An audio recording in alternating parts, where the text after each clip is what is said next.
Good evening, everybody. It's wonderful to have you here. I'm delighted to welcome you. I'm David Meyer, the Dean of the school here, and it's a great pleasure to have you joining us for this evening's program. The program this evening comes to us from Brooklyn Law School's Center for Criminal Justice, which is our hub for ideas, education, and critical conversations about justice and safety in our community.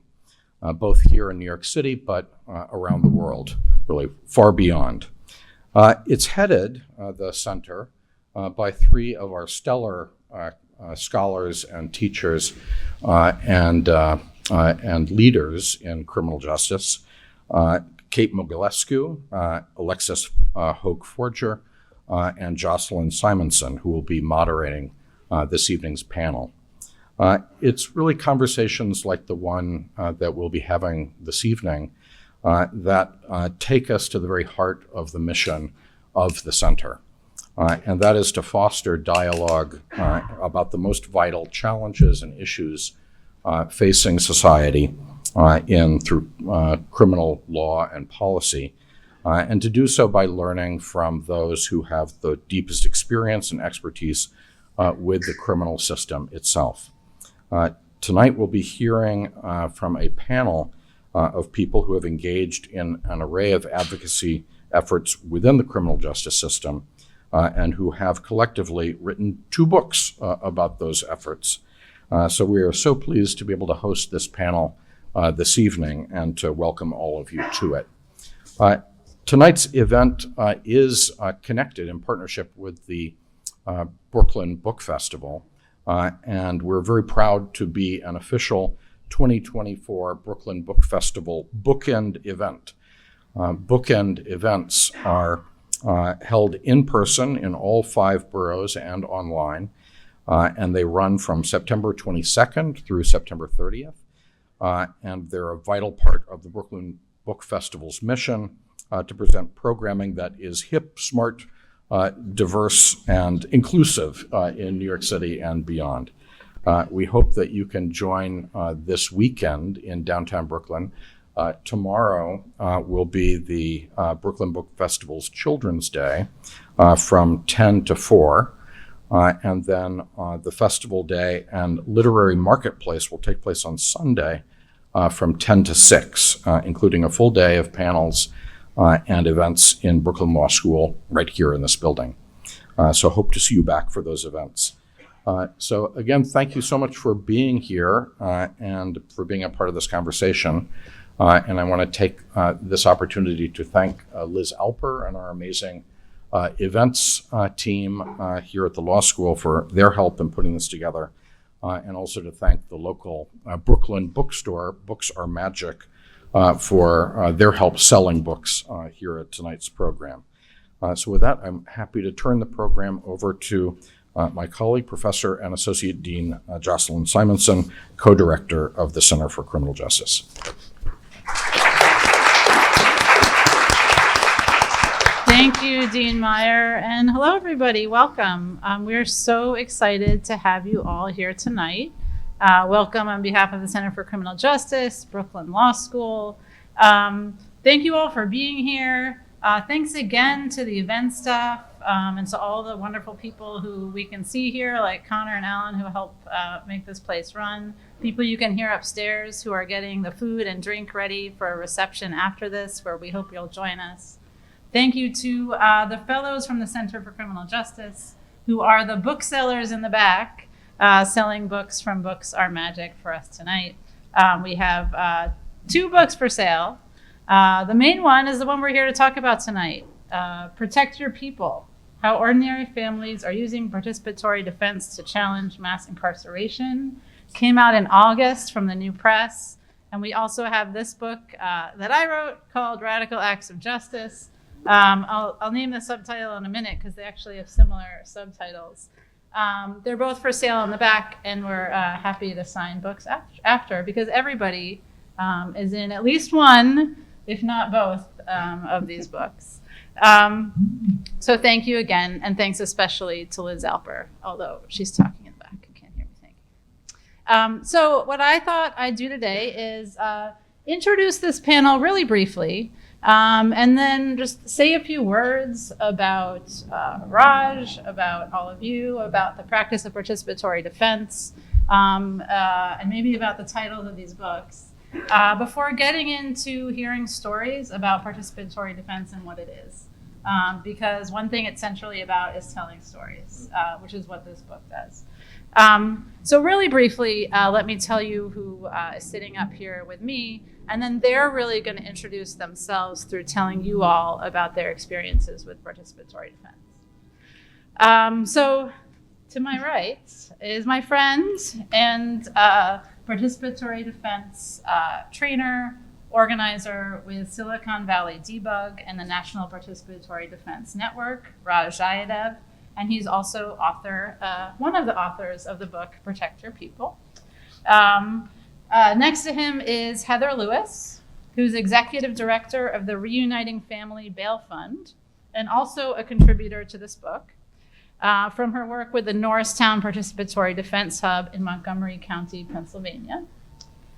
And then next to her is Justine Moore, who's director of training at the National Council for Incarcerated and Formerly Incarcerated Women and Girls.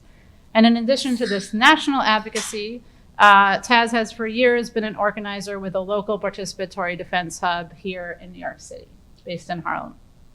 And she also writes about her work. And so her work is going to be an online repository of stories about participatory defense, which is what we're here to talk about, participatory defense.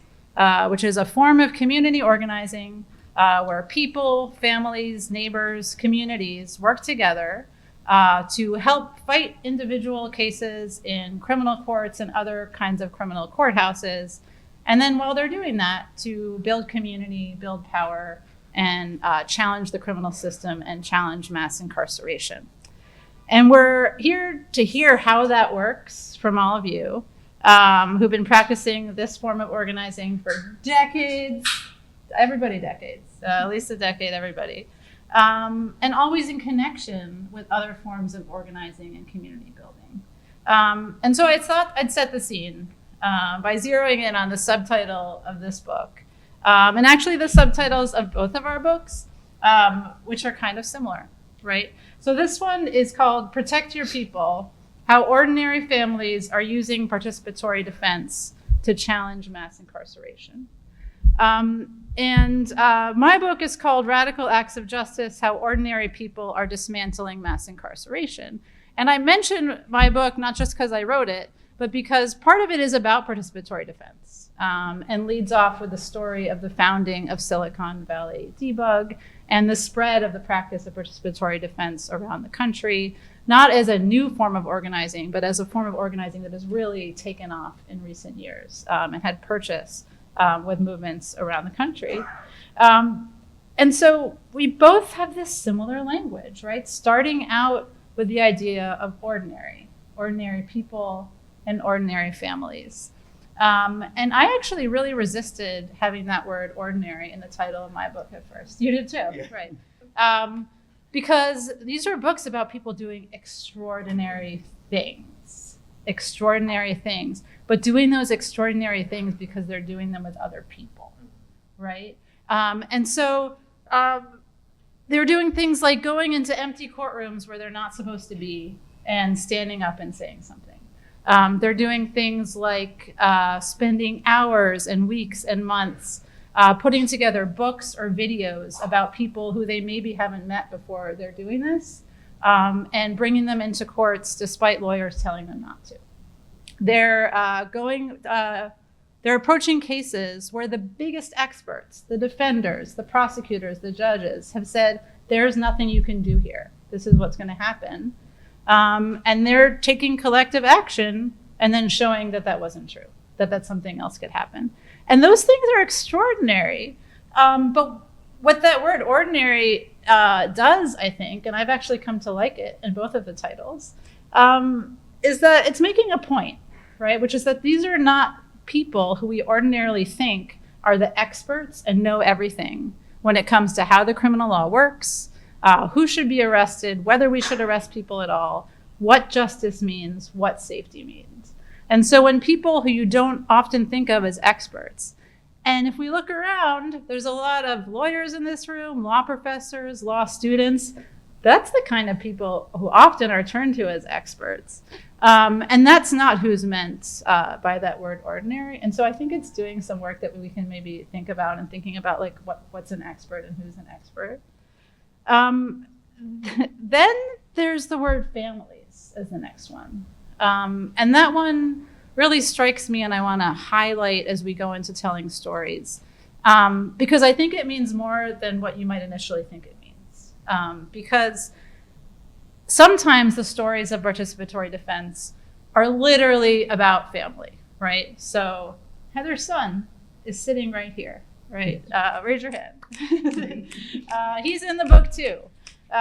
Because part of Heather's story that she tells in this book involves a case within your family and both of you becoming participants and leaders in what was happening. But I don't think that's what you meant by families in the subtitle entirely. Instead, there's something about the work of participatory defense hubs who don't just work, people who are part of a hub don't just work on their own family member's case. They work on the cases of other people's family members. And then they themselves become a kind of family, right? A kind of community and a kind of collective, they gain collective power and collective purpose, in contrast to a system that has a really limited view of what families are and which families matter, of what people are and which people matter. And so the fact that families are coming together to do this work actually has a really expansive meaning that I find to be powerful. And then the third part of the subtitle, which again becomes very similar, is that how ordinary families are using participatory defense to challenge mass incarceration, or in radical acts of justice to dismantle mass incarceration. And that part's really not intuitive, because it's going from fighting individual cases and helping individual people, which we might think of as individual advocacy. And it's kind of the traditional work of advocates or social workers or lawyers or things like that. We're going from fighting individual cases to this really 10 steps down the line, or not even intuitively at the end of the line, that we're challenging or even dismantling the entire system that you're fighting within. And that's not obvious and it's not intuitive, but it's incredibly important and central to the practice of participatory defense, which is not just about helping people, not just about forming family, not just about doing it from people who aren't traditionally thought of as the ones who do it, but about building power and challenging something bigger. So I hope we'll get to talk about all of those things. As an introduction to yourselves and to the practice of participatory defense, I'm going to ask you a really broad question, which is, tell us about what brought you to participatory defense. Okay. Raj. Start. Yeah. Thanks, Jocelyn. Thanks, everyone, for joining us this evening, and Zakiya and Diane for publishing and editing the book and putting it together, and Brooklyn Law School for hosting this event. It's really meaningful for me personally to be able to be on a panel like this with leaders I love and respect. To answer your question, Jocelyn, so I'm from San Jose, California, with a community organization called Silicon Valley Debug. And we were doing police accountability work in San Jose after the father of a member of ours was killed by a state drug agent. Our father of our loved one's name is Rui Cardenas, and he was shot in the back from 30 yards away, unarmed. And we met his daughters at the candlelight vigil that evening. And we committed ourselves as an organization, which was a family in itself already, to support them in how they sought justice in whatever form, whatever 10 steps ahead that looked like for them. But that became, in a lot of ways, sort of an ideological common denominator of how we moved with every other direction moving forward. We were going to support this family seeking of justice, of how they saw that road, and walk alongside them in any which way they wanted to lead us. And so we were an organization that, you know, is commonplace in cities across the country, where some community that was terrorized, assaulted, hurt, attacked by police were standing up and taking to the streets and doing marches and rallies and protests, changing arresting policies, holding individual officers accountable. And that's a fairly common story, I think, in America's struggle against police violence. But what happened with us, and probably happens to other groups, is people would come to us and they wouldn't only just say, hey, my son got beat up by police, or I got racially profiled on Santa Clara Street. They would say also, and I have court next week, or my uncle has court because they said he violated probation. And this is sort of an acknowledgement of some self-critique that I get to share today that we weren't as reflective of before, which is we were community organizers. We knew our domain was the streets and community. So when someone would come to us and say, I have court next week, we kind of just raise our hands and say, good luck. Or we might try to literally throw a car wash to raise bail money. But that was kind of the bandwidth of what we thought was possible, because we thought we're not lawyers, we're not judges, that's not our arena to make change. But what that meant was people we loved and cared about, we were letting them face the apparatus of the court and the carceral system ostensibly alone at a time when community power was most needed. So despite our framework, the kind of engine that drove us and everything we did of collective action, we were relinquishing that power at the time it was most needed. And the results of that was what we saw in Santa Clara County and every other county in the country, which was people were fed in that assembly line of incarceration. And they're isolated along that journey. And so what we did was become irreverent to that idea that only lawyers and judges have agency in a court process. And what if we intruded upon that very cold system that had been insulated from community power? And what if we brought that community organizing IQ that we knew in every other aspect of our lives and laid it on top of a court system that had been separated from it? And so that was sort of the start of participatory defense for us. And all that really meant was we committed to meeting with each other and supporting each other. It meant a weekly meeting where families whose loved ones were facing charges and their loved one was detained because they couldn't afford the bail, like most of the time, we just said, instead of us individually doing a justice for so-and-so campaign, justice for so-and-so campaign on separate meeting times of the week, let's just bring people together and let's do this collectively. And let's see where we could go that maybe we couldn't have gone in isolation.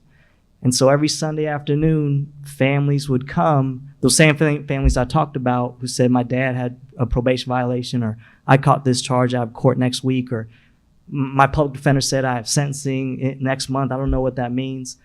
Not that we knew anything of how to navigate those roads, but we were just going to commit to seeing how we could support each other in figuring it out, not taking no for an answer, and doing whatever we could to bring them home. And that was the weekly participatory defense meetings that people came to. Word spread in the jail, oh, I could send my loved ones to this meeting, or they hear about it at jail visits when they go visit somebody. And our jail visits are at the same time. So some family that would come to the meeting would invite another family member, hey, why don't you come to this meeting? It's like a support group, but also kind of like a strategy building time. And then we built that family that Jocelyn was talking about. And it was impactful, that alone, in terms of the transformative sense of agency that comes from that, but also had tangible, undeniable impact on case outcomes. We saw charges get dismissed that otherwise were walking right into a plea agreement because of leveraging power of being incarcerated. We saw charges get reduced. We saw sentences become from prison commitments to out of custody releases. And everyone that got released, their families wanted to continue to build that movement, so they'd come back to the meeting. And we kept building the family, and that's how I got the opportunity and honor to meet folks like Heather and Taz along the journey. But that's kind of our introduction. Great.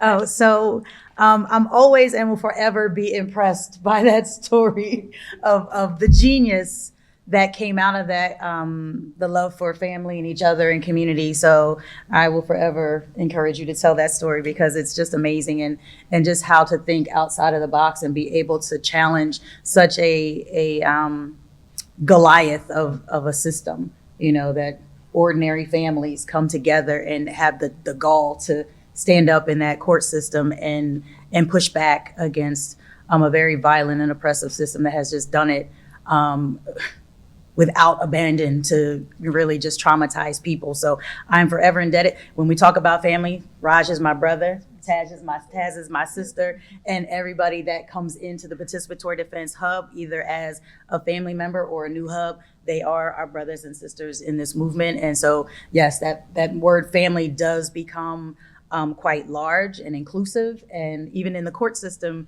there's the juvenile system, and I'll get back, they try to identify who was family and keep people out. So, we have a right to challenge the definition of that word also.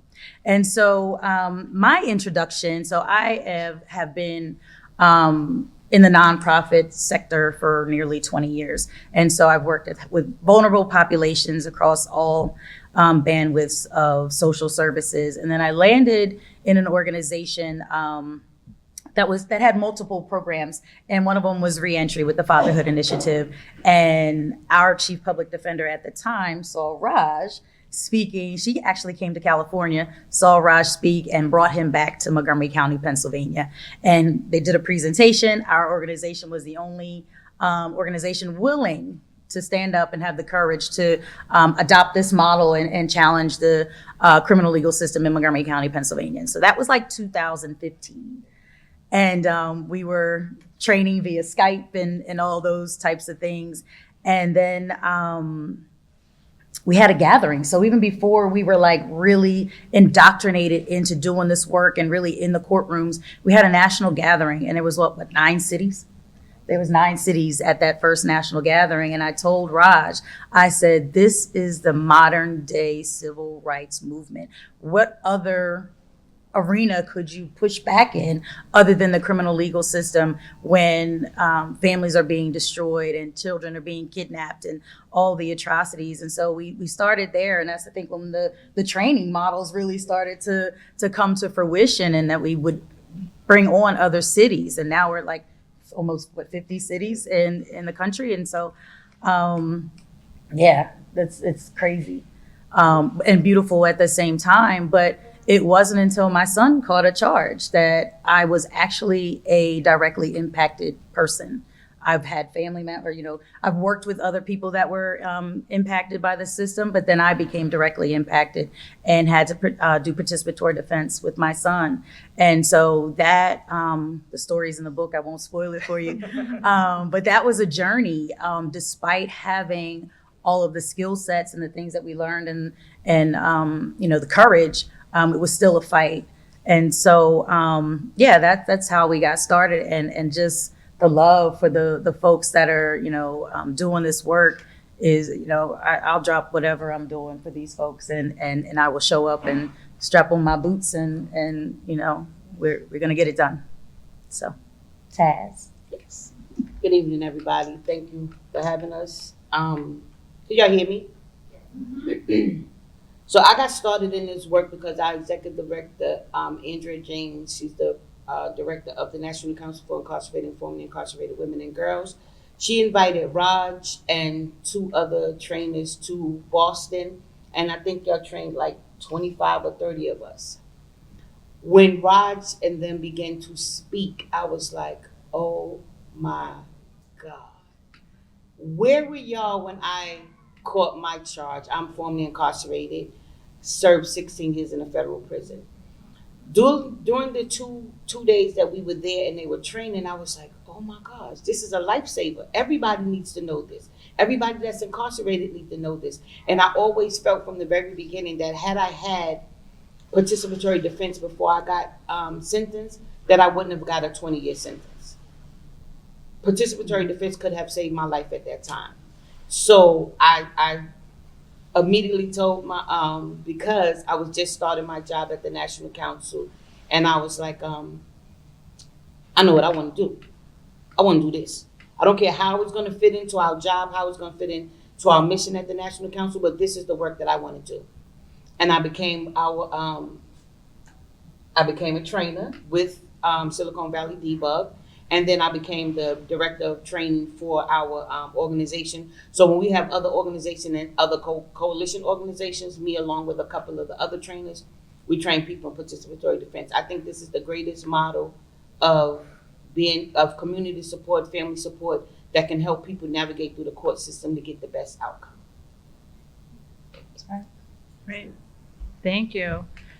So a lot of participatory defense happens in hub meetings and things that happen outside, but a lot of it also happens inside criminal courthouses, or family court or other kinds of court. But a lot of the stories in this book happen in criminal courthouses. Audience, raise your hand if you've been inside of a criminal courthouse. Okay, yeah, so not everybody, but a lot of people here have. We have actually a fair number of, shout out to my 1Ls out here, I see you. They're all going to be going to criminal court, but not all of them have been to criminal court yet. But I'm guessing that it doesn't mean that everyone raising their hand has been in criminal court because they have a case or someone they love is directly affected by a case. And it certainly doesn't mean that they've been there as part of the participatory defense hub. So I don't know, Heather, maybe we can start with you. Like, can you draw this scene for us? Like, to you, what is a criminal courthouse like? So I will describe what the courthouse in Montgomery County, Pennsylvania looks like, Yeah. because I see it quite often, but I think you all may have seen the scenario that I'm about to describe for you. We've all seen Roots. We've all maybe have seen 12 Years a Slave. I didn't see it. I can't watch those types of movies anymore. But any movie that depicts the auction of slaves and Black and brown people, that's what the courthouse, the courtroom looks like in Montgomery County, Pennsylvania. Black and brown men, women, and children are coming in and out of that courtroom in shackles. Okay? The court actors are not Black and brown. The prosecutors, the defense attorneys often are not Black and brown. You may see a sheriff that might be Black and brown, or maybe the bailiff or the court crier might be a person of color. But even though the folks that are being transported in and out of the courtroom, the people that may not be in custody, that are still having to come and have their day in court, are still people of color. I would say 98% of the people that are sitting in that audience waiting to have a hearing or a trial that day is a person of color. So that's what Montgomery County courthouse looks like. And so I didn't recognize that scene immediately. It took sitting in there and observing, because, you know, sometimes we're doing court watching, which is just kind of auditing a particular courtroom or judge, or if there's a particular case that we're watching, we call it court support. The book, we're calling it court doing in part of the training.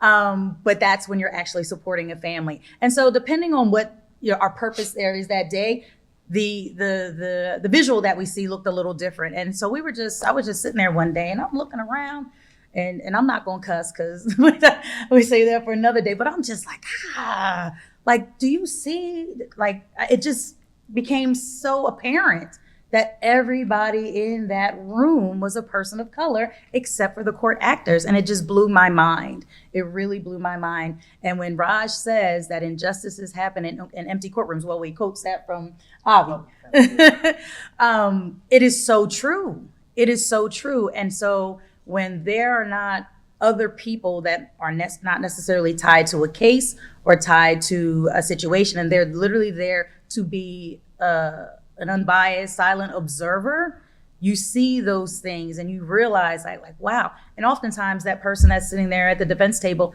doesn't have a single family member there to support them whatsoever. So that's the other part with participatory defense, is that we're supporting families or individuals that their family may have abandoned them. You know, they don't have that support. And that's probably the worst feeling in the world, is to be facing, possible jail time, or even life in prison, that oftentimes, and not have a single family member there to support you.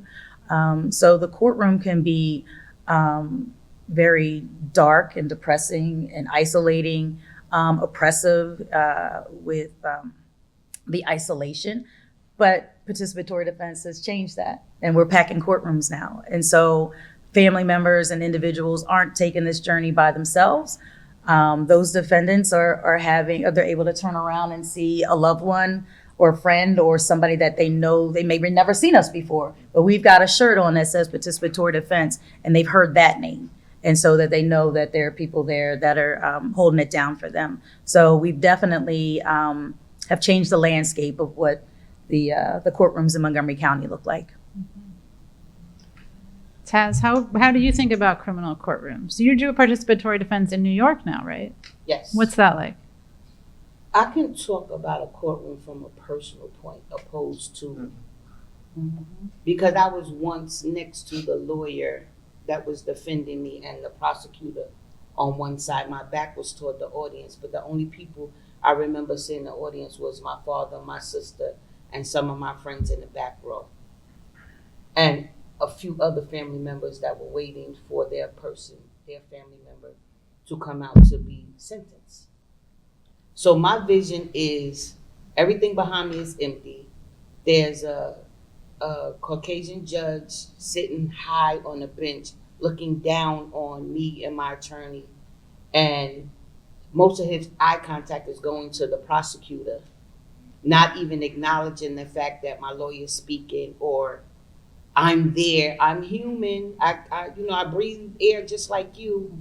And it's scary. It's dark. It's gloomy. It felt like I'm on an auction. Felt like I was on an auction, fighting for my life without being able to say anything.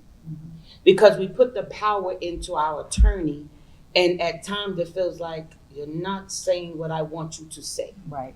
This is what I need you to say. And he felt like he could say what he wanted to say. So I felt alone. Even standing next to my attorney, I felt alone. So it's a depressing feeling. It's a scary feeling. And it's, like you said, it's dark.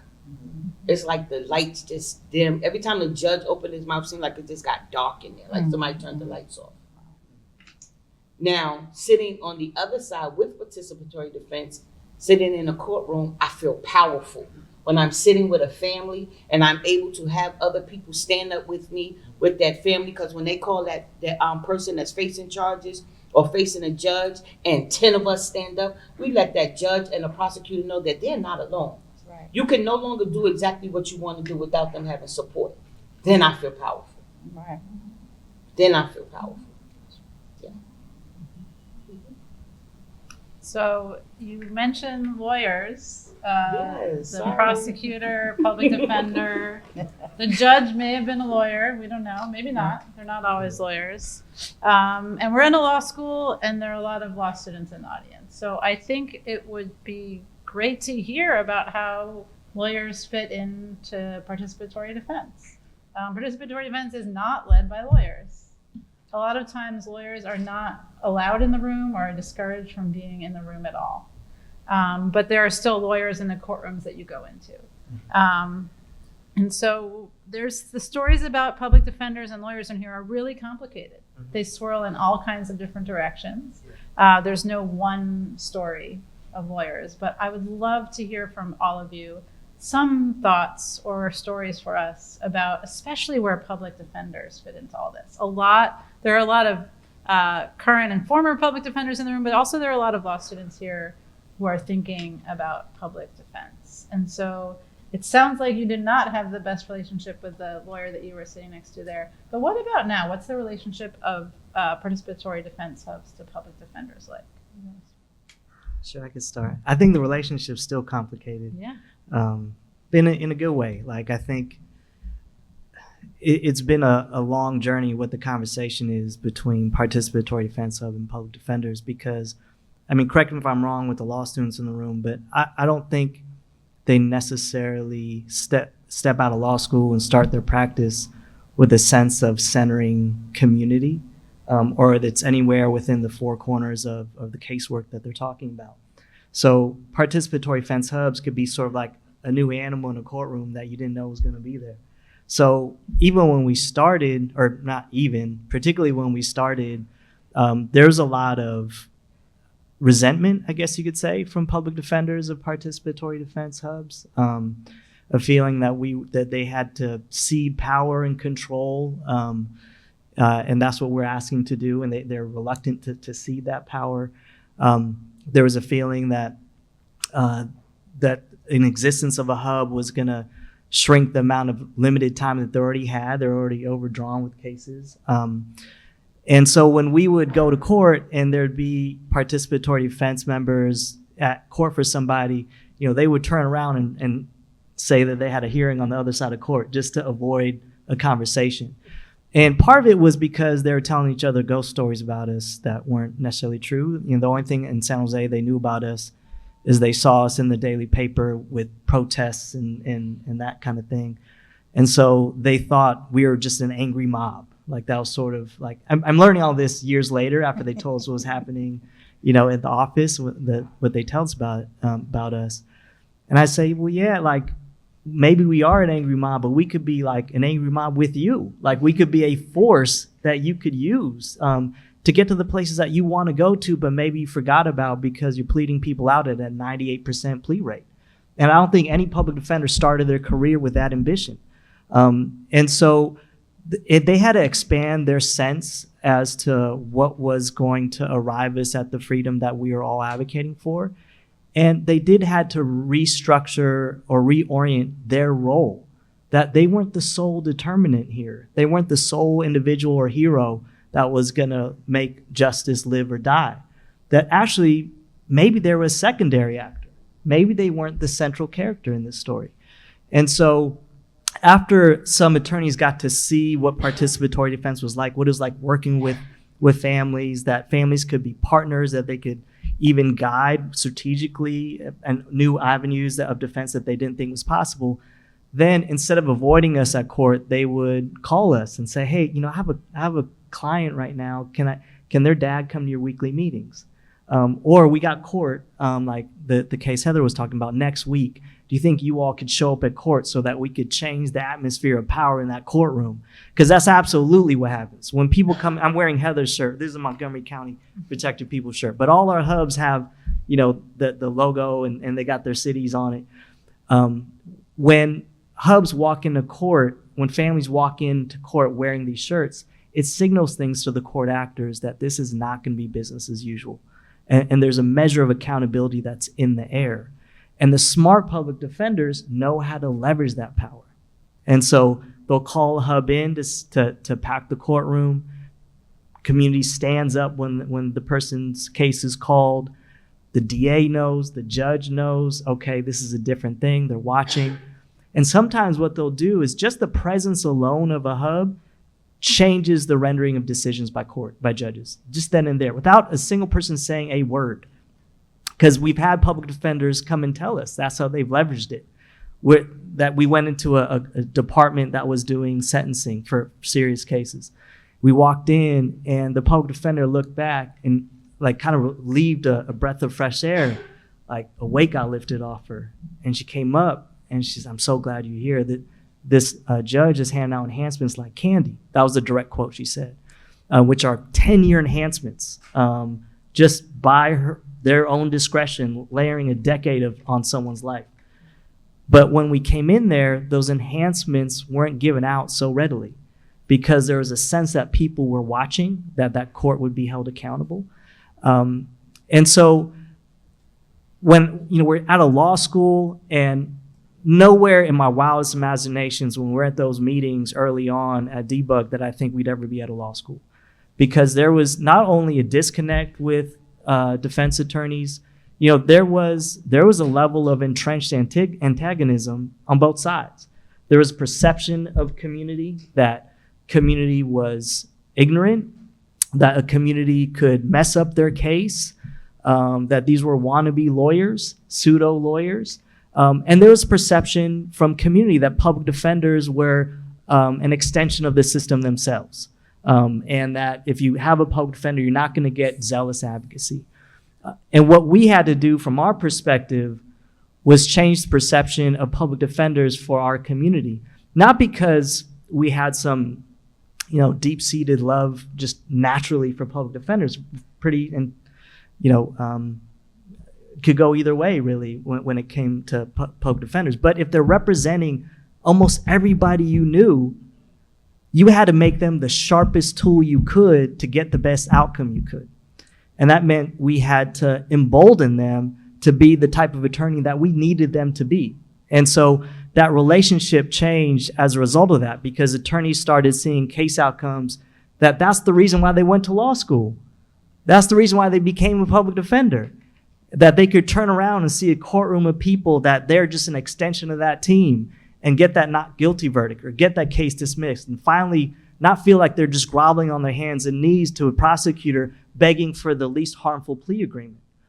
So it changed, but it's not universal. I don't expect it to ever be the same all the time and necessarily join at the hip. Some places there's a lot of collaboration, and it's natural and it's strategic and it's smart. Kier, who Heather mentioned, did that. They're doing that in places like Philadelphia. They're doing it in different places. But even in the county, I shared this on email with Jocelyn and the team up here. Just this week, like 2 days ago, there's a news article that came out in the county just next to Santa Clara County, San Mateo County, affluent, rich county. There's a hub that started there. They have not exactly a public defender office. They have something called a private defender office, which is private attorneys working as a panel, kind of like a wannabe public defender's office, except they're all private attorneys, contracted.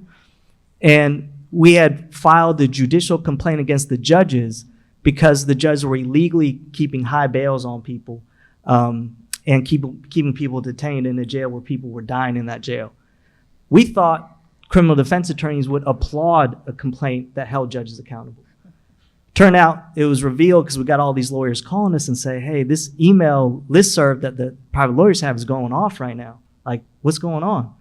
And they shared snapshots of the emails they're sending to each other. And they're saying, wow, debug are scumbags. They're comparing the organizers to animals.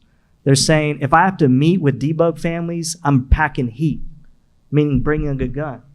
This is a front page news story that came out in the Mercury News 2 days ago. So there was still this deep-seated resentment, resistance from court actors in some places. And I think that friction is natural and maybe healthy for the type of changes that we want to see happen. You said it all.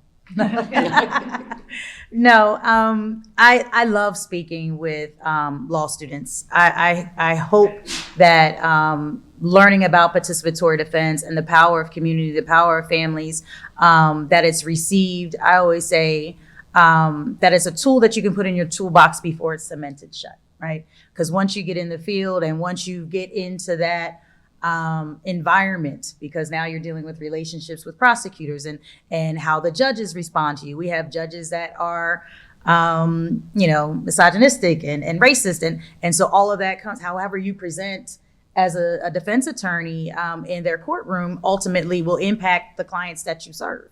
And so I always like to hope that this is something that law students and young attorneys will embrace and put in their toolbox before they become discouraged and indoctrinated into the world of what's the criminal legal system. But Raj, you said something, and this is how we continually change the environment and shift power and speak life into existence. So Raj said 98% plea rate.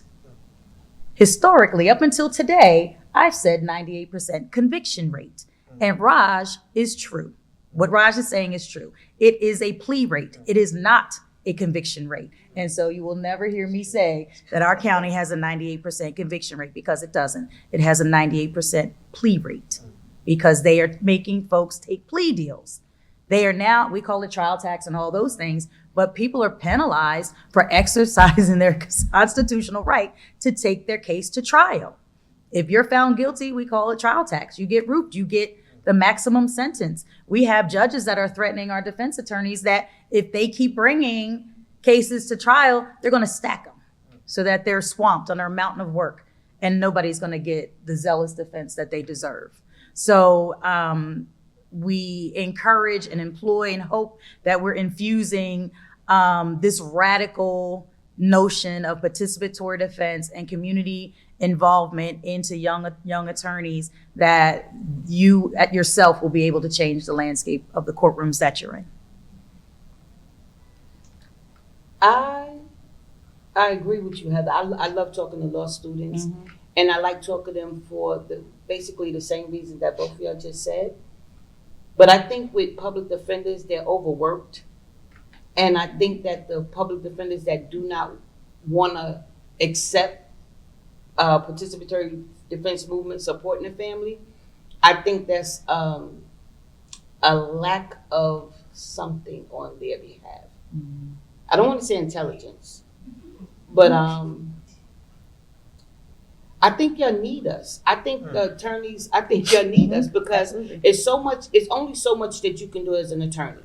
And from my experience of meeting with public defenders and even having a couple of public defenders myself, the first thing you want to do is tell me to take a plea. I don't want to take a plea. I want to fight. I want y'all to prove that I did what you said I was going to do. 9 out of 10 of the time, the public defenders don't have that option. They don't have that option because they got a caseload that they can't really take care of and do everything themselves. So if you have a participatory defense movement working with that family, we're going to help y'all get some of that investigating done, some of the going through the discovery done, going through the arrest report and finding some discrepancies in that paperwork that you might not have caught. I always give an example of Ezekiel, a young guy out of California. When I went to my on-the-job training at Debug, we were at a trial, a sentencing for Ezekiel. Ezekiel was gonna get 50 years. The judge said, I can give you a 50-year sentence, but because you have the support of Debug and because of your social bio packet, I'm only gonna give you 20. That's something we'll talk about when a win looks different. He could have gotten 50 years, but because of Debug and his social bio package, she only gave him 20. 20 still seems like a lot of time, but it's not 50. So that time saved there was 30 years. But that work came from Debug and the family working with the lawyer and the public defender to find discrepancies in his entire case that made things look different. So for all you future lawyers, and I have a new thing that I've been saying, and I ain't quite figured it out yet, but for all you future attorneys, please, if you're working in the city and someone comes to tell you, we have participatory defense movement supporting you, welcome them.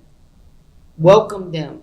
Know that we are here to help. We are on the same side as you. We are here to help that family. Your main goal as a lawyer is to get victories, to save people, to keep them from going behind bars and being in cages. Just know that the participatory defense movement is here to help. I've also been saying to young lawyers, right? This is a hard struggle. I'm an abolitionist. I would love to end incarceration of women and girls. I would love to end mass incarceration, right? The prosecutors, I've been saying this and I really got to think it through because I'm encouraging people that have abolitionist state of mind, or people that put families first, or people that will put there are future lawyers that will put their client first. Like, everybody's not born the things that they end up catching their charge for. So for those of you that feel like families are first, it's not just about a job. It's not just about me receiving $750 an hour. It's not just about me receiving a paycheck. It's about this family and how can I save this family, right? Become a prosecutor. And the reason I say that is because the prosecutors are always the one that's saying, oh, give them 30 years. Oh, give them 20 years. Because they don't see that person as a human being. Mm-hmm.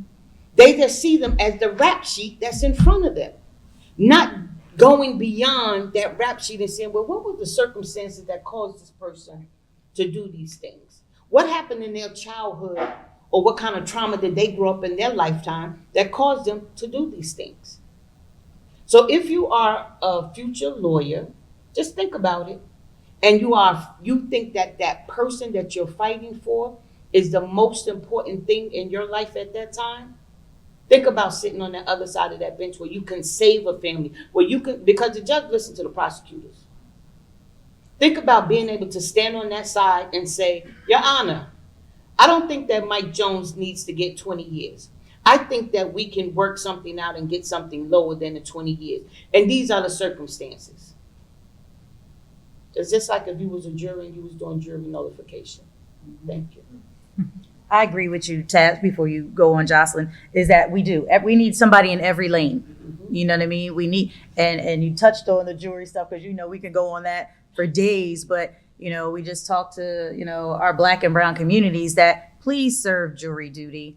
If you are not serving in that seat, then we will not have a jury of our peers. So please, let's do away with the stigma of not wanting to serve on juries because of whatever mystical fantasy creatures gonna pop out of the closet on you because you did. No, it's your duty. You owe it to your fellow neighbors and community members to do that job and do it well. But yeah, we do need prosecutors. We need judges. We need all of those folks so that we can get the fairness and see the justice that it's supposed to look like.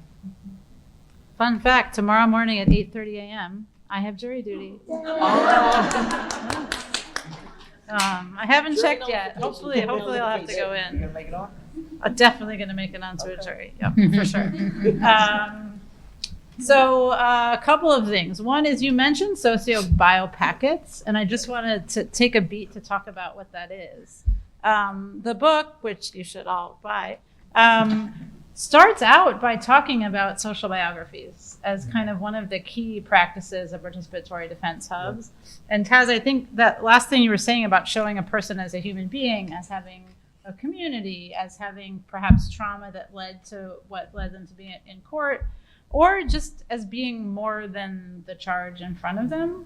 Again, it's the kind of thing that sounds like, well, of course that's true, they're more than the charge. But to actually show it takes an incredible amount of community and work and power. And so there are stories in here of socio-bio packets, meaning like binders. Sometimes it's like an old school binder of photos. Often, I guess, it's an old school binder of photos that you flip through.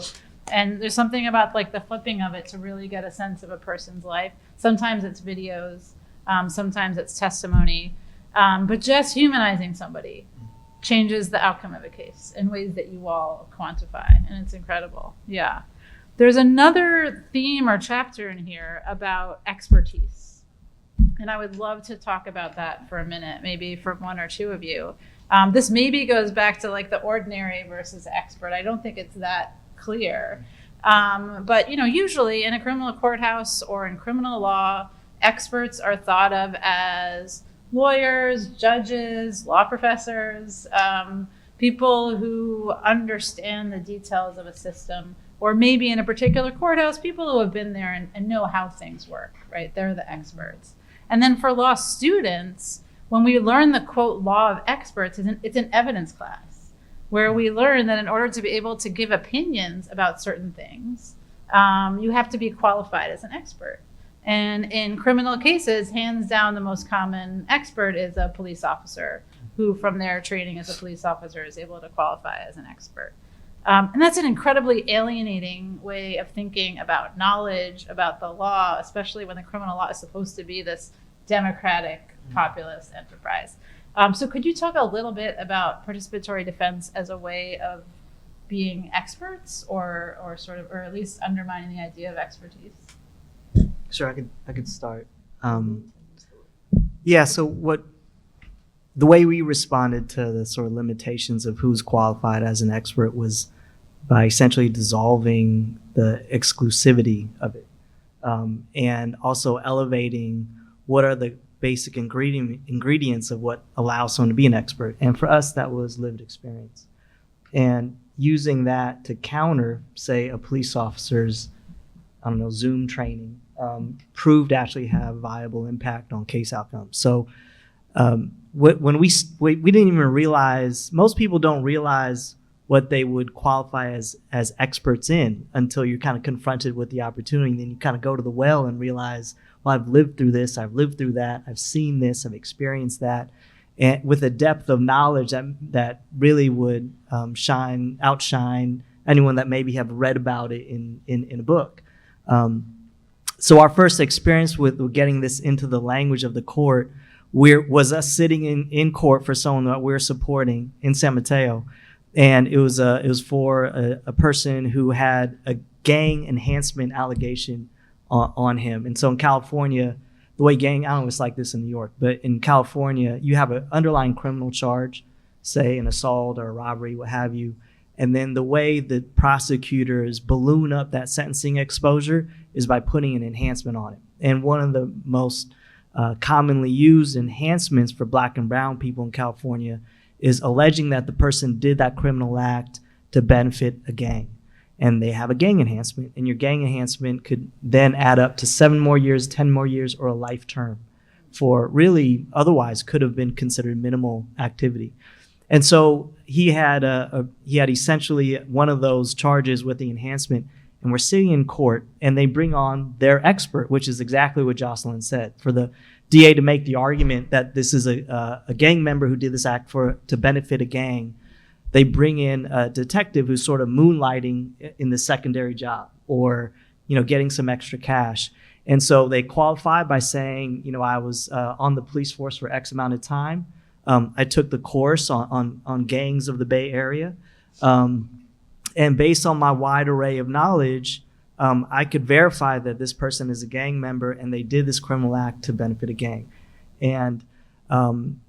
And so we're watching this, and we're writing down, like Taz was saying, where we think the holes in his supposed analysis was. And the attorney says, well, how do you know he's part of a gang? Like, who is he associating himself with? He says all kinds of gang members, including, and he points to Doug, who's a participatory defense hub organizer sitting right next to us on the row. And Doug at that point is like a civic leader in East Palo Alto, the city where the person's from. And he actually points Doug out by name, as if that was some sort of qualifying his real-time gang associations. Doug at this point in his life was running for city council.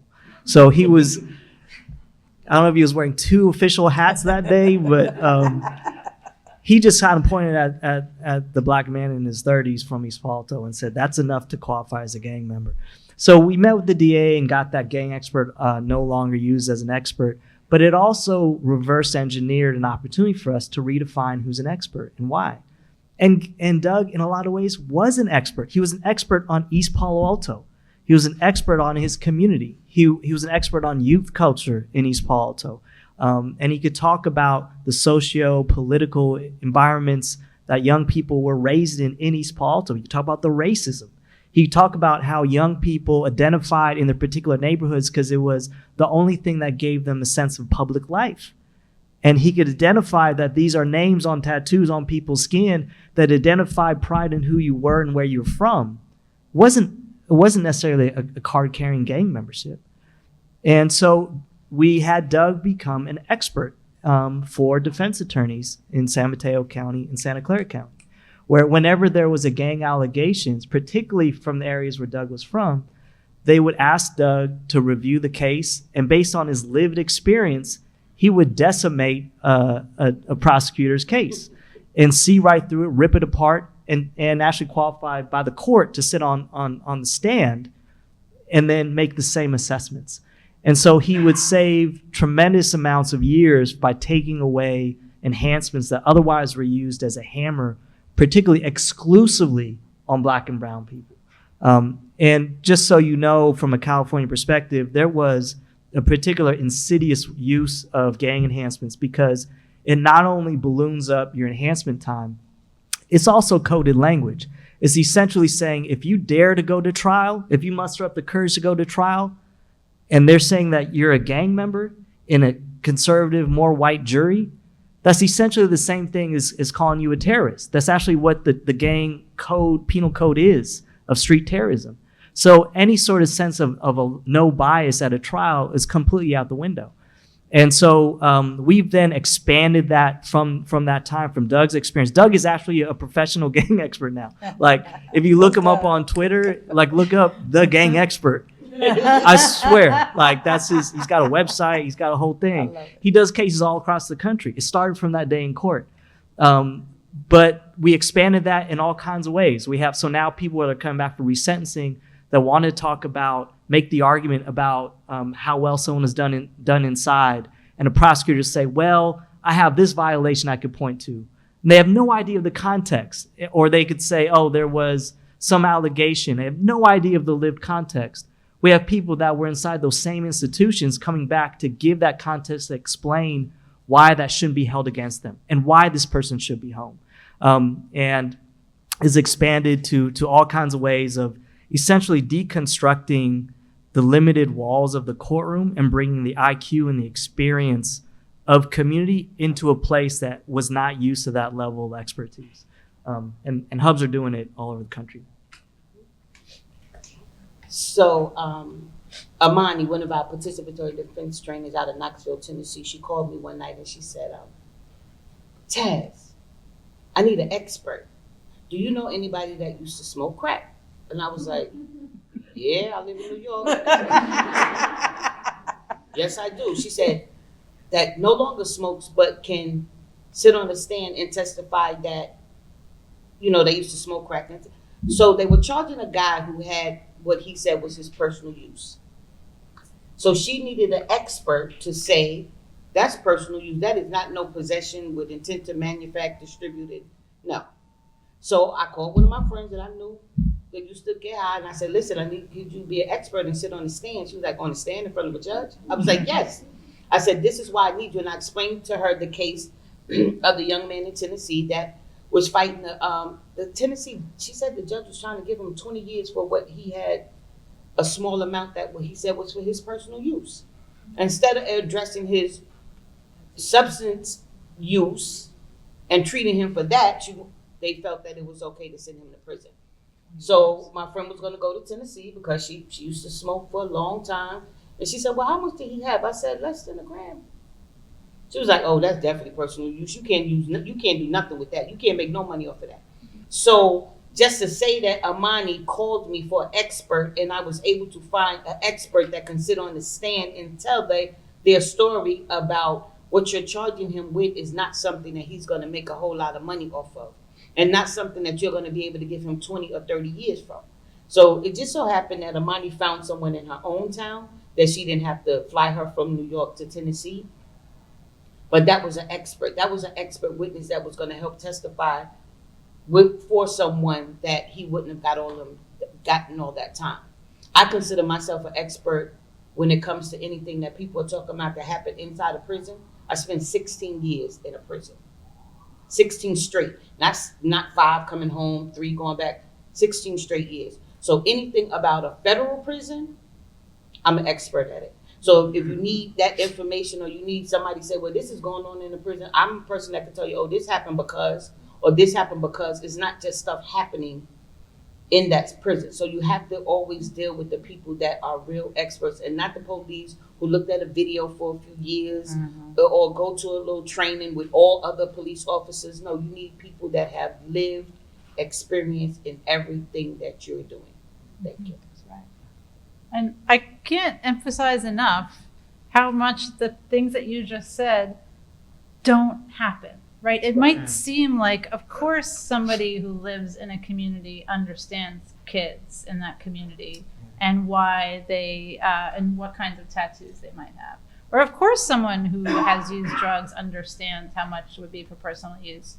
That kind of experience seems like something that I might want to learn about. Those things are not considered expertise in courtrooms, not because they don't meet the literal definition of expertise. They do. That's how you all got it to work. But because that's not how courtrooms work. It's police who are the experts. It's prosecutors who are the experts. It's judges who are the experts. It's people with long formal CVs who are the experts, which is why creating a CV is actually its own form of like resistance in some ways, right? To show that. And so it's really powerful, and which makes me sort of shift to another question I want to get to, which is all of these individual moments of individual cases, right? The people of the state of versus California versus somebody in the gang enhancement case. Like how these individual cases, I think we're hearing about the power of these methods in those cases and how it can feel powerful. But what about that ending? What about the challenging mass incarceration? Like how do you get to that moment? Speaking of Imani, she's a participatory defense leader in Knoxville. And I tell the story of her hub in my book. And one of the things I love about her story begins much like yours, which is Raj and his colleagues giving a training. I don't think you were personally there, but your colleagues were there. But in her story, she's sitting there listening and she's remembering cases of her family members and everything, and it's making sense. And then they get to the part where they say, and by doing all of this, you can end mass incarceration. And she says she closed her book. She was just like, no, that's sorcery. That's magic. That doesn't make any sense. And now she's a national leader doing that and pushing back against mass incarceration in Tennessee. So can you all, I'd love to hear from all of you, help us make the connections. How does being part of a participatory defense hub, working on these individual cases, shifting expertise over time, how does that lead to bigger change?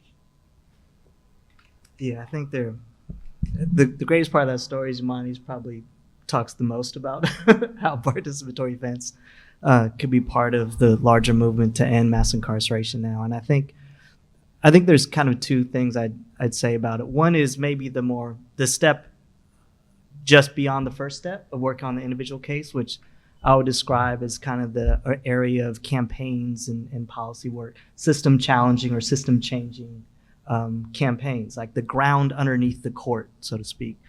And then there's the longer arc of dismantling mass incarceration. And not that any of us necessarily have a playbook of what steps lead to that, but there are some necessities. And I think it's fairly undeniable that if we're going to make a historic change of ending incarceration that has been an entrenched part of the DNA, certainly of this country since the time of slavery, you need a force that is large enough and is committed enough and has enough imagination to invent another world that's an alternative to that, and also has a power to deconstruct walls that have been there forever. And so just to answer your question on the first side, there's a natural, organic, I think, kind of evolution that happens to communities when they do participatory defense, which is they're coming to a meeting in the most urgent, frantic moment of their lives, like at a time when the person they love the most is being threatened to be extracted from them and the life they're on from a carceral system that could care less, that knows them as a number. And so there is this urgency that's right in front of them when they step in the room. And then every week they're finding this family that they're working with to bring them home or to prevent the extraction from happening. And that alone is sort of the whole lens that you look through. But what happens is a process of change for the person that comes to those meetings in the duration of that journey. And that's why our sort of measurement of this work isn't only on the case outcomes. It's also because we're organizers. We're coming from a language of movement. And so what we're preoccupied with is a sense of transformation of what happens with people that in the face of being threatened with something that is designed and supposed to take away their sense of agency and power, is it possible that they could actually become more powerful? At a process that was supposed to strip them of voice and mute them, can they actually get louder in their call of who they are and what's possible for them in their community? And that's actually what happens in those meetings. It's not an action step on the board like the other ones, like meet with the lawyer, make a social bio packet. But that's kind of the thing that's written in invisible ink. That's why people come back to the meetings. And that change is permanent. And so it changes how people walk and move in the world well after their case is done and what they think is possible for them and through them. And that's how it's movement building in that way. But what the other thing that happens is, so people are working on cases, they're working on the gang case, they're working on the drug case, working on the racial profiling case, and you're working on these mechanics of this one situation. But what happens is you also get a window of how the whole system works by working on those cases. And you're sitting in a room with other people that are giving you a different lens of another aspect of that apparatus. And so you end up through the time without any intention kind of looking under the hood of the system and seeing how that machine's working. And during the duration of working on this one case, you're also seeing what happens when collective power gets centered and focused and laser beamed to support one person, how you're pushing back on that DA or that judge or that charge. And then you think to yourself, well, what if we all went into this machine ripped out these plugs? What if we took out that part? What if the whole machine could be stripped away? Where's the most harmful aspect of this machine, and how do we attack it? That's not in the training per se. We give examples. It is a natural result of the practice of participatory defense, of challenging a system that seemed unchallengeable. And then you look up a few years later, and that hub that was working to protect a young person from being charged as an adult and facing 20, 30 years when he was 14 when the alleged crime occurred, that same hub is now working on a piece of legislation to stop district attorneys from charging young people as adults. That's what happened in California. We had Proposition 57, which had a network of people that worked on it. And what it did is it stopped what they call direct filing of youth into the adult system. That was a practice that my generation lost. I lost that 20 years before Prop 57 through another proposition during the super predator era and the war on drugs and the perception that black and brown youth were the end of civilization. And that allowed California, my state, to have the audacity to charge 13-year-olds as adults, to deem them irredeemable at 13, at 14.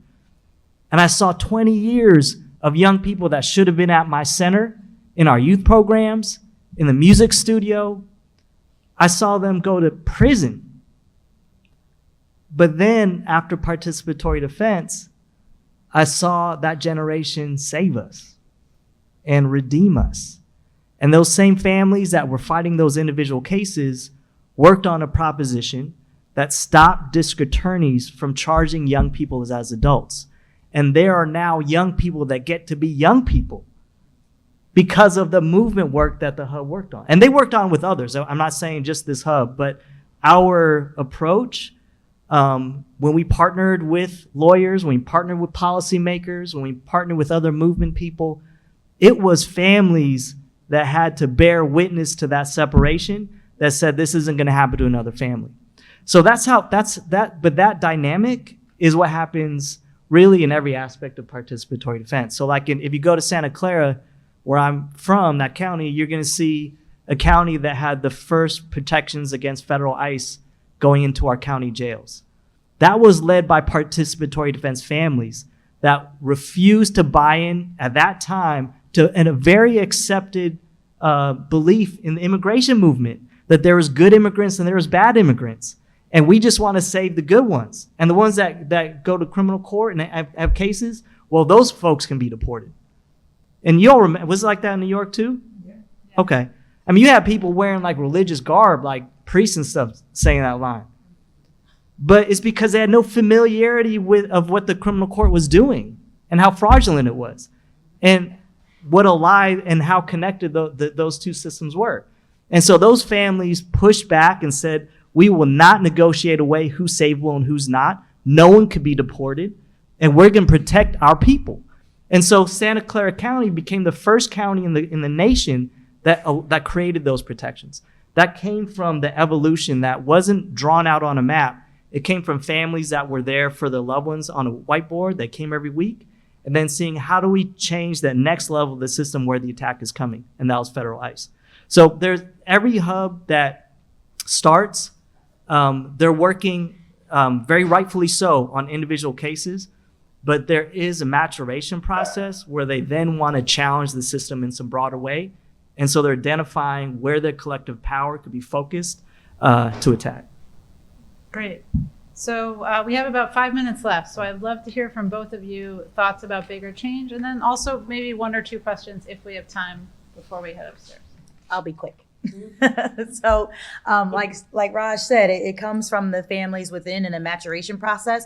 But in our particular hub, in the relationship we had with the public defender's office, was that our chief public defender recognized that Montgomery County, Pennsylvania judges were sending people to jail without representation. And he said, Heather, we need a bail fund. And I said, okay. And so let's start a bail fund or whatever. And so out of participatory defense, a bail fund was birthed. And so in tying that into ending mass incarceration, now we're challenging the pretrial incarceration of poor people, people of color. Our bail fund post, its max is $5,000. We get calls daily for people that qualify for $5,000 or less. I would say the $5,000 is an outlier. Most of them are $100. They'll get $1,000, 10%. Montgomery County still uses that discretion of that they can unsecured, secured, 10% or full cash bail. And so they do that. They'll give $50,000, 10%, or $100,000, 10%. And so we are posting those bails. They have since instituted a detainer. So now that if somebody has a previous or on probation or parole and catch another charge, or just have police contact, doesn't even have to be a charge, they'll get a $77 detainer. And so if those the PO or parole officer lifts those detainers, they still have to pay that $77. So we are now starting to work on a campaign of how to make that automatic and how to stop assigning cash bail to people that are homeless. We literally have posted bail for homeless people. They're assigning cash bail to people that on the docket says they're homeless.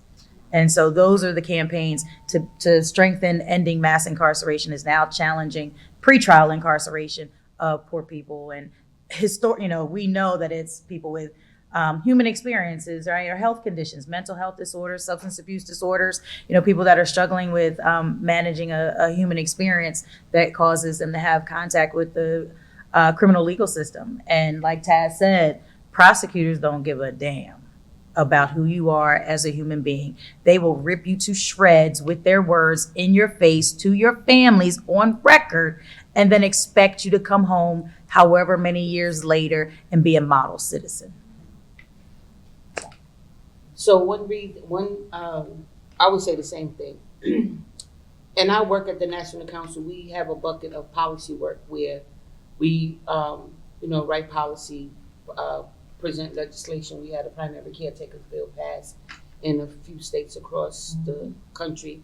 And I always say participatory defense is the foundation that makes all of that stand up. Absolutely. So if we're creating laws that are keeping people out of prison for whatever reason, and those laws are, breaking down the system a little bit, and then we got participatory defense saving time on people, saving people from going to jail and being in jail for a long time. And those two meet in the middle, that's when we end in mass incarceration. That's right. So all the work that we do in participatory defense and all the legislation that are done from all hubs and all organizations across the country, I just see it in the middle meeting, and we end in mass incarceration. That's right. Thank you. I think that's a great place to end. I will, it's just about time to go upstairs for a reception, but we have time for one or two questions if people want to ask. Okay. Yep. Well, thank you. Here, you have a mic coming back to you. Introduce yourself. My name is Pam. I'm a one out here. Yay. It seems like you guys do some Know Your Rights projects, and I was hoping if you could speak a little bit about that and your work directly with the folks incarcerated. I could start. I kind of feel like participatory offense is what you use when your Know Your Rights card didn't work. We're all for that, produce or kind of verifying people's constitutional protections and that sort of thing. But I always felt, maybe this isn't appropriate to say, but I always felt like it wasn't the people that needed to know your rights. It was the cops. Say it again. And and it's not like they cared. You know what I mean? Like you get pulled over and you're like, well, here's my number 4 says my, they might legitimately create more harm. And that could be also too, because I have no reverence for the concept of the Constitution, but none of these rights exercising rights happen in a vacuum. And so what we try to do, just a response to that framework is to give people tools on how to respond and react, just to be ready. And so we created something that actually a bunch of the hubs do now called the First 24. And it started from, just like everything else we do, just from looking at the patterns of what's happening with us, and then is there something more affirmative we could do? And so we've gotten the call, we will get a lot of these calls at like midnight, like, hey, my sister just got arrested, what do I do? You know, or I'm sure you guys get these kind of calls too. And they became so routine, then we just sort of knew, okay, well, call a jail first to know where they are so they know that someone's concerned with their well-being. If they have any medical issues or something like that, they need to know right away. Let's find out when the arraignment is. Let's find out who the public defender is that's doing arraignments that day. If we know anything about the alleged incident, like when the arrest happened, document who was there and what they would know. If there was things like surveillance cameras, if it was at a venue, let's get that. Let's get narratives of what people saw, so it could counter the police narrative. Let's get that to the public defender, and then let's show up at arraignment. And we're going to bring information that could be used to counter the high bail or to get a release, or to get the case not followed through and not filed on by the DA. And that came about because by the time we would go to arraignment, because the way these narratives and scripts are written, the prosecutor was a lap ahead of the defense attorney, no matter how good they were. Like, because by the time arraignment hit, they had police reports, they had a prosecutorial strategy, they had the person in jail, and the defense attorney was probably meeting their client 5 minutes before the case is tried or called. And so we needed to find a way to at least get them closer to the same starting line. And so we said, okay, it's all the same in our county. So we documented it into here are 6 steps of essentially what to do within the first 24 hours of arrest. And then each county or all the hubs did their own that was respective to their own county. So it's kind of like a justice scavenger hunt. Like the hub would find out, well, who's the number you call and what, you know, and that sort of thing. But that's one way that's one common thing we've produced through participatory events. And we actually have a website, thefirst24.org. You could see some of the hubs, what they made. Great. Thank you so much, everybody. In a minute, wait, hold your applause. I'm going to ask you to join me in thanking these folks in a minute. But I do hope that after this, you will join us upstairs for some food and drink at a reception. We also have both books, Protect Your People and Radical Acts of Justice, for sale in the back. And I know that these folks would be happy to sign them for you. I'd be happy to sign as well. And thank you to everybody. And please join me in thanking these folks especially.